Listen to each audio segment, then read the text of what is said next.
Hello everyone, welcome to the new video from Lawbers और मैं हूं अनुभव गुप्ता।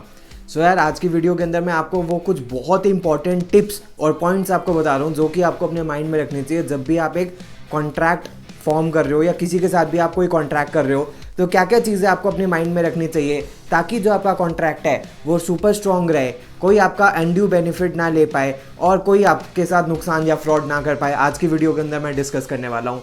तो चलिए शुरू करते हैं।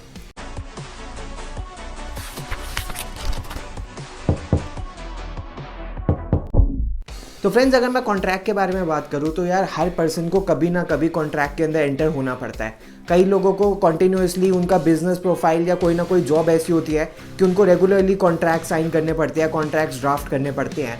तो ऐसी कौन सी चीज़ें हैं जो सबसे पहले आपको अपने माइंड में रखनी चाहिए कि जब भी आप कोई कॉन्ट्रैक्ट किसी के साथ कर रहे हो तो क्या क्या पॉइंट्स आपके कॉन्ट्रैक्ट के अंदर होने चाहिए, वो आप एक एक करके डिस्कस करते हैं। तो फ्रेंड्स, सबसे पहले है कि कॉन्ट्रैक्ट को हमेशा आपको प्रेफरेंस लेना चाहिए कि रिटन कॉन्ट्रैक्ट होना चाहिए। वैसे कॉन्ट्रैक्ट दो तरीके के होते हैं, written contract and oral contract. अब आप सोचोगे क्या ओरल कॉन्ट्रैक्ट वैलिड है? हाँ, ओरल कॉन्ट्रैक्ट भी एनफोर्सिएबल होता है, लेकिन मान लो कोई डिस्प्यूट होता है और मैटर कोर्ट में जाता है तो ओरल कॉन्ट्रैक्ट को प्रूव करना आपके लिए बहुत डिफिकल्ट रहेगा। लेकिन अगर रिटन कॉन्ट्रैक्ट रहेगा तो उसको कोर्ट में by way of evidence prove करना कंपैरेटिवली इजी रहता है। तो अगर कॉन्ट्रैक्ट रिटर्न है तो उसमें आप ही का ही फायदा होने वाला है। उसके बाद कुछ लोगों के माइंड में कंफ्यूजन होती है कि क्या जो हमने कॉन्ट्रैक्ट किया है उसको रजिस्ट्रेशन करवानी कंपलसरी है या नहीं। तो मैं आपको एक बात बताता हूँ कि यार इंडियन कॉन्ट्रैक्ट एक्ट के अकॉर्डिंग तो रजिस्ट्रेशन बिल्कुल भी कंपलसरी नहीं, लेकिन इंडियन रजिस्ट्रेशन एक्ट के अकॉर्डिंग कुछ कुछ कॉन्ट्रैक्ट्स ऐसे होते हैं जिनकी रजिस्ट्रेशन करवानी कंपलसरी होती है। For example sale deed, conveyance deed, lease deed, gift deed, इन सब की करवानी ज़रूरत होती है। लेकिन इसको लेके लॉ बहुत ज़्यादा वेग है। तो अगर आप रजिस्ट्रेशन करवा लेते हो कॉन्ट्रैक्ट की तो वो बेनिफिशियल ही है, उसका कोई नुकसान नहीं है। अगर आप कोई बहुत ही लार्ज अमाउंट ऑफ सम का कॉन्ट्रैक्ट कर रहे हो किसी के साथ तो उसके लिए रजिस्ट्रेशन करवाना एक बेटर चॉइस रहेगा ताकि कल को कोई उस चीज़ से मुकर ना पाए। तीसरा है सब्जेक्ट मैटर एंड लीगैलिटी। तो इससे पहले आप कॉन्ट्रैक्ट बनाना शुरू करो तो बहुत ज़्यादा ज़रूरी है कि उसका सब्जेक्ट मैटर डिसाइड करना है कि किस चीज़ के रिलेटेड आप कॉन्ट्रैक्ट बनाना चाह रहे हो।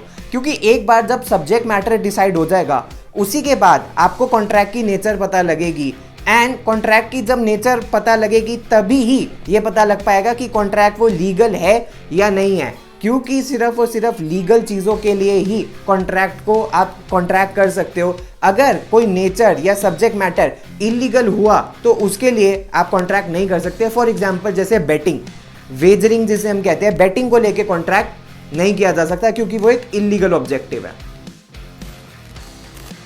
उसके बाद है डेफिनेशन क्लॉज। तो फ्रेंड्स, जब भी आप कोई कॉन्ट्रैक्ट फॉर्म कर रहे हो तो उसमें जब भी आप डेफिनेशन क्लॉज डालो तो डेफिनेशन क्लॉजेस के अंदर क्या होते हैं, कॉन्ट्रैक्ट में जितने भी वर्ड्स आने वाले होते हैं उन सबको डेफिनेशन क्लॉज के अंदर डिफाइन कर दिया जाता है। तो जब आप डेफिनेशन क्लॉज में हर एक वर्ड को डिफाइन कर देते हो, जो मेन वर्ड्स हैं, तो कल को अगर कोई डिस्प्यूट होता है तो उसको रिलेटेड कोई भी एम्बिग्विटी नहीं होती, कोई भी कंफ्यूजन नहीं होती।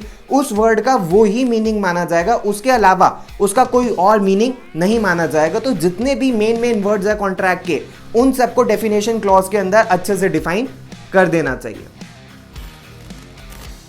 नेक्स्ट है हमारे पास टर्म ऑफ कॉन्ट्रैक्ट। यानी कि जब भी हम कोई कॉन्ट्रैक्ट करते हैं उसके लिए दो तरीके हो सकते हैं, या तो एक पर्टिकुलर टाइम पीरियड के लिए कॉन्ट्रैक्ट हो या कोई ऑब्जेक्ट किसी चीज को अचीव करने के लिए कोई आप कॉन्ट्रैक्ट कर रहे हो तो उसके लिए हो। तो अगर किसी टाइम पीरियड के लिए आपने कॉन्ट्रैक्ट किया है तो जैसे ही वो टाइम पीरियड ओवर हो जाएगा तो वो कॉन्ट्रैक्ट एंड हो जाएगा।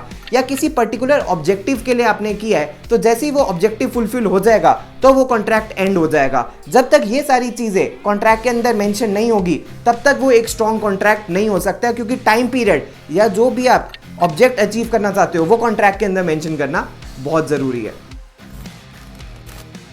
उसके बाद है नेक्स्ट रिन्यूअल क्लॉज।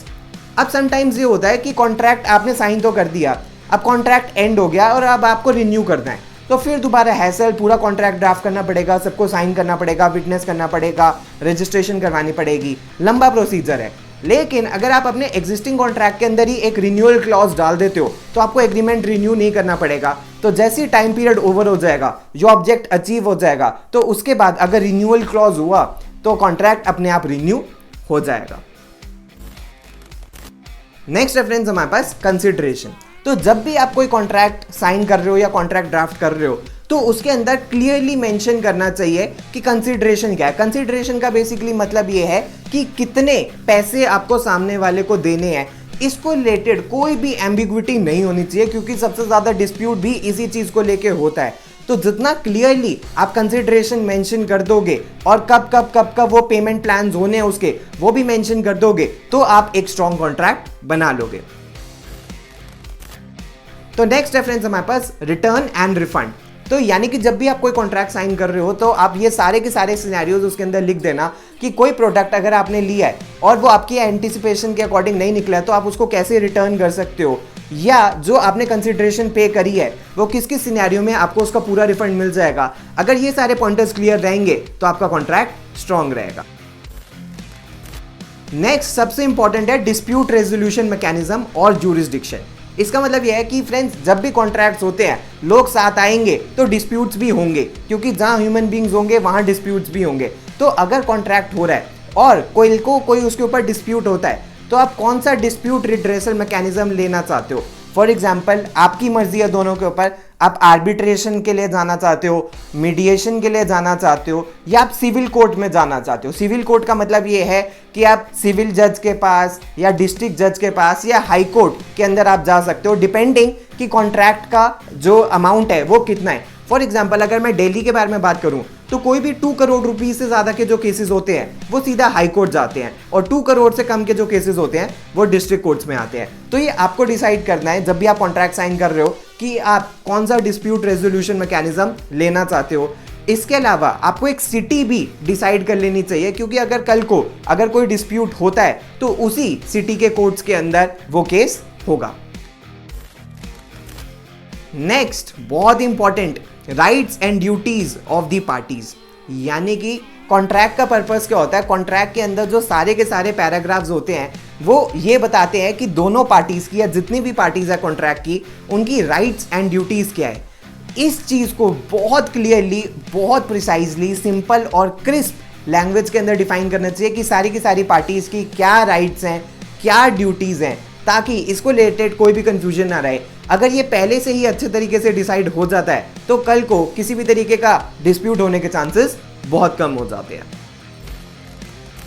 नेक्स्ट है फ्रेंड्स हमारा एक्ट ऑफ गॉड। अब एक्ट ऑफ गॉड इसको एक्चुअली नहीं कहते, इसके लिए एक वर्ड यूज होता है फोर्स मेजॉर। फोर्स मेजॉर का क्या मतलब होता है, इसको कहते हैं एक्ट ऑफ गॉड, यानी कि ऐसी अनफोर्सीन और अनप्रिडिक्टेबल सिचुएशंस जब आप अपनी कॉन्ट्रैक्चुअल ऑब्लिगेशंस, जो आपको कॉन्ट्रैक्ट के अंदर आपकी ऑब्लिगेशंस थी, वो पूरी ही ना कर सको। फॉर एग्जांपल, बाढ़ आ जाए, सुनामी आ जाए, भूकंप आ जाए। जनरली लोग इसको इग्नोर कर देते हैं, लेकिन फोर्स मेजॉर बहुत ही एक इंपॉर्टेंट क्लॉज होता है जो कि एक कॉन्ट्रैक्ट के अंदर या एग्रीमेंट के अंदर डेफिनेटली होना चाहिए, क्योंकि किसी को नहीं पता कि कब कोई ऐसी सिचुएशन आ जाए। नेक्स्ट है फ्रेंड्स हमारे पास डैमेजेस। जनरली क्या होता है, लोग डैमेजेस को नहीं लिखते। डैमेजेस का मतलब क्या होता है, अगर कोई एक पार्टी कॉन्ट्रैक्ट की कोई टर्म्स एंड कंडीशंस को वायलेट करती है या उसको तोड़ती है तो उसको कितने डैमेजेस पे करने पड़ेंगे। तो अगर जब भी आप कॉन्ट्रैक्ट फॉर्म कर रहे हो तो अगर आप ये डैमेजेस कॉन्ट्रैक्ट के अंदर ही लिख दोगे तो सामने वाली पार्टी कल को कॉन्ट्रैक्ट की जो टर्म्स एंड कंडीशंस है उसको वायलेट करने से पहले सोचेगी कि अगर मैंने गलती से वायलेट कर दिया तो मुझे इतनी पेनल्टी या इतना मुझे फाइन या इतनी मुझे कॉम्पनसेशन सामने वाली पार्टी को देने पड़ेगी। तो इसलिए बहुत ज्यादा आई वुड स्ट्रांगली सजेस्ट कि आप डैमेजेस जो कॉन्ट्रैक्ट वायलेट होने की सिचुएशन में है वो आप कॉन्ट्रैक्ट के अंदर ही लिख दो। एंड लास्ट है विटनेसेस। मैंने कई बार लोगों को ऐसे देखा है कि वो कॉन्ट्रैक्ट फॉर्म कर लेते हैं लेकिन उसके अंदर कोई विटनेस नहीं होता।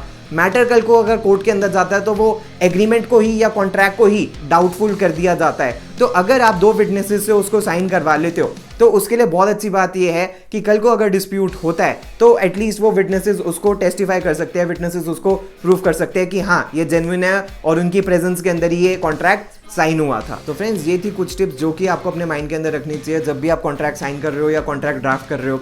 आई होप ये सारे के सारे पॉइंटर्स अब आपको क्लियर हो गए होंगे। आप मुझे अपना फीडबैक नीचे कमेंट बॉक्स के अंदर दे सकते हो। अब मैं आपसे नेक्स्ट वीडियो के अंदर मिलूंगा। सी यू, गुड बाय।